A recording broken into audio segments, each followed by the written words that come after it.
দল করে হয়েছেন ক্ষতিগ্রস্ত, ক্ষমতায় থাকাকালীন পাননি কোনো সুযোগ সুবিধা, এমন দাবি এনে দুধ দিয়ে গোসল করে রাজনীতির ছাড়ার ঘোষণা দিয়েছেন নড়াইল সদরের সাজ্জাদুল ইসলাম নামের এক ছাত্রলীগ নেতা।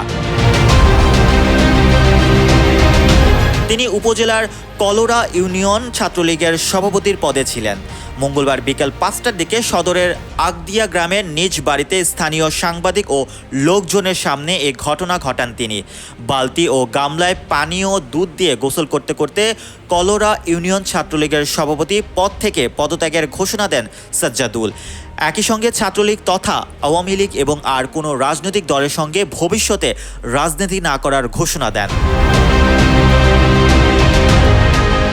এ সময় সাজ্জাদুল বলেন, আমি দীর্ঘদিন ধরে নিষিদ্ধ ঘোষিত ছাত্রলীগ এবং আওয়ামী লীগের রাজনীতির সঙ্গে জড়িত ছিলাম, কিন্তু বর্তমান দলটির জ্ঞানহীন রাজনৈতিক স্বেচ্ছাচারিতা আমাকে বারবার মানসিক, শারীরিক, সামাজিক ও পারিবারিকভাবে আঘাত করেছে।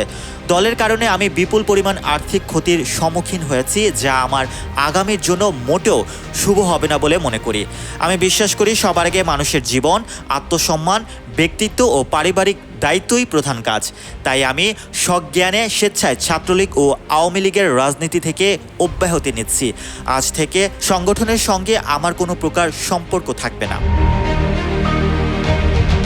Mohammad Rasel, news 21 news desk.